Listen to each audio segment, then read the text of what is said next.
Bonsoir les amis.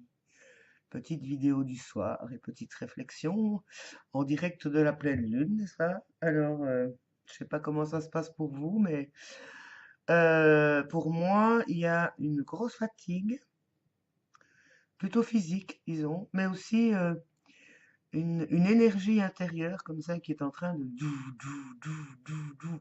Ça pulse, donc il y a une espèce de ouais, un peu comme une pile électrique, et en même temps une autre partie de moi qui dit repos, repos, repos. Et le petit cerveau qui toudoum, toudoum, toudoum, toudoum, mais pas de façon ni stressante ni fatigante, on va dire, mais pas stressante, parce qu'il y a en fait énormément de pensées qui viennent se mélanger. Et bon, c'est vrai que je vous ai expliqué dans ma précédente vidéo que j'ai vu pas mal de gens, alors que je suis souvent très seul, enfin, je veux dire, souvent, j'ai le temps, disons, je rencontre des gens, j'ai des amis, mais là, dans l'espace de 4 jours, toutes ces amies, je les ai vus en même temps, ou l'un après l'autre. Donc, hein, vendredi passé, c'était mon ami Gérard, venant du fin fond de mon histoire. Le lendemain, c'était voilà, mon élève, plus mon ami venant d'Espagne. Et puis hier, c'était mon ami Didier qui lui habite tout près, donc voilà. Et puis de nouveau hier soir, mon ami Nanou, c'est une autre amie, mon amie Vera, donc les trois chamans, les trois grandes sorcières ensemble. Donc pour ceux qui me suivent, donc ce sont les deux personnes amicales avec lesquelles j'ai le plus de relations, disons, profondes, c'est-à-dire qui sont avec qui je partage les convictions, les valeurs liées à la spiritualité, au développement personnel, et que nous sommes toutes les trois dans notre démarche personnelle et collective de, ben voilà, d'évolution.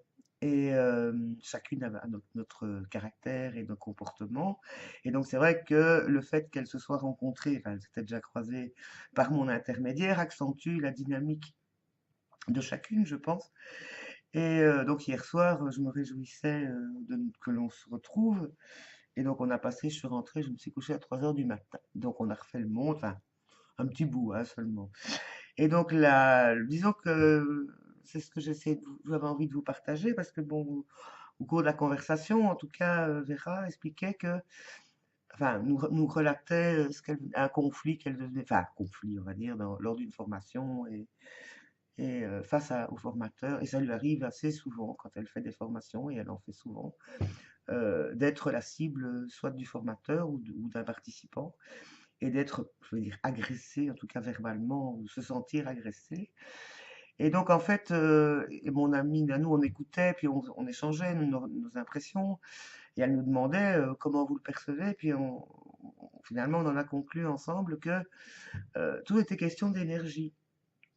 Et donc, c'est vrai que ça me parle parce que sachant que je suis quelqu'un de très empathique, donc je suis une éponge.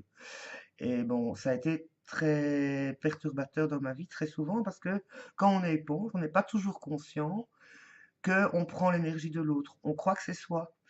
Et donc, c'est ce qu'elle expliquait. Elle disait, bon, parfois, je suis la victime d'une agressivité que je ne comprends pas, et je me demande, et ça m'est arrivé à moi aussi, c'est, mais qu'est-ce que j'ai fait ou pas fait pour que ça se passe? Et, euh, et donc on se sent ou coupable, ou alors on se met à chercher la raison ou la logique de ce qui se passe au niveau. Et puis on dit, oui, mais c'est toi, t'es trop sensible, hein, tu prends toujours tout au premier degré. Non, pas forcément. Et donc on en avait conclu que quelque part c'était une question d'énergie et que donc et je suis assez vraiment c'est ça qu'on s'est dit, c'est qu'effectivement comme on est extrêmement sensible, mais ça fait partie de notre travail, c'est-à-dire que cette hypersensibilité nous permet de sentir bien l'autre, d'être en empathie avec l'autre, éventuellement de pouvoir l'accompagner ou de le soutenir ou de l'aider parce il y a une espèce de résonance, donc on est miroir aussi. Et quand c'est conscient, c'est tout à fait assumé. Moi, quand quelqu'un vient me demander conseil ou demander enfin, de l'aide ou en tout cas un soutien, si je suis consciente et si cette demande est claire ou si je la ressens claire, je vais répondre oui ou non. Mais si je dis oui, alors à ce moment-là, si à cette personne à un moment donné me rentre dedans, on va dire, ça fera partie du soutien ou du travail collectif qu'on fait ou que j'accompagne. Mais quand ça nous tombe dessus, alors qu'on est juste à l'écoute ou d'une formation, ou qu'on est en, voilà, en apprentissage ou en rencontre simplement, on est très perturbé parce que on se dit, mais qu'est-ce que j'ai? Mais c'est pas toujours nous qui sommes en cause. Et dans ce qu'elle exprimait, c'était ça, la personne qui l'a agressée, elle exprimait vraiment ce qu'elle avait ressenti et nous on se disait: «Mais c'est quoi ce type? C'est quoi ce con? Mais il est nul». On était directement avec elle évidemment et puis elle dit: «Mais qu'est-ce que je dois comprendre de ça?» Donc c'est ce qu'elle se posait comme question depuis un moment et bon, ça faisait un petit quelques temps que c'est passé, donc elle a eu le temps de se faire sa petite réflexion et moi, à un moment donné, spontanément, je dis: «Mais c'est peut-être pas toi». Je dis: «C'est peut-être lui qui devait être confronté à quelqu'un comme toi pour lui avancer». Donc, c'est-à-dire qu'on est à ce moment-là l'instrument, le miroir ou le catalyseur de cette personne. Et donc, ok, comme elle dit, j'ai de toute façon une leçon, ici cette fois-ci positive, c'est que comme je me rendais compte que c'était pas ma colère qui était en cause, mais la colère de l'autre, moi j'étais pas en colère à la base, euh, je suis resté calme et j'ai gardé le contrôle de mes émotions. Donc voilà, donc elle dit, j'ai quand même appris aussi quelque chose dans cette histoire. Et elle dit, mais bon, parce que c'est vrai que quand on dit oui au niveau spiritualité, oui, mais si tu étais là, c'est que tu devais être là, c'est que tu l'as choisi quelque part dans ton inconscient ou autre chose, ou enfin de ton âme ou quoi. Et je crois qu'on ne doit pas aller forcément aussi loin. Mais l'autre question, c'est qu'est-ce qu'on fait? Je veux dire, on n'a pas toujours le temps de discerner que c'est ça, que c'est ces énergies d'échange de récupération d'énergie réciproque. Donc la personne qui est en colère et qui vous agresse, quelque part, il manque d'énergie. Et si vous répondez à sa colère, quelque part, il récupère l'énergie qui lui manque. Et nous, et forcément, on est déchargé, donc déforcé aussi. Et c'est ce qui fait qu'à ce moment-là, après, bon, au moindre, on peut être fatigué, mais ça peut amener notamment tous les problématiques éventuelles de burn-out ou de difficultés, de fatigue dépressive, on va dire, excessive lors d'échanges avec les autres. C'est pour ça aussi que les personnes comme moi, et de plus en plus je me rends compte, on a besoin de beaucoup de solitude pour récupérer notre énergie propre.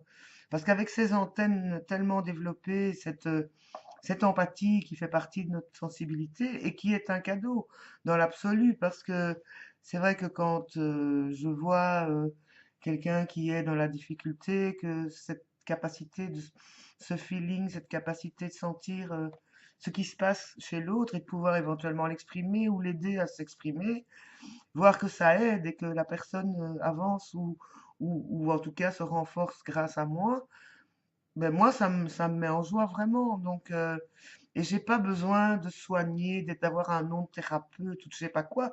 Ça fait partie de ce que je suis et j'ai décidé d'être ce que je suis. Donc, ça fait partie de moi. Ceci dit, c'est comment ne pas se laisser déforcer au trop, comment se protéger.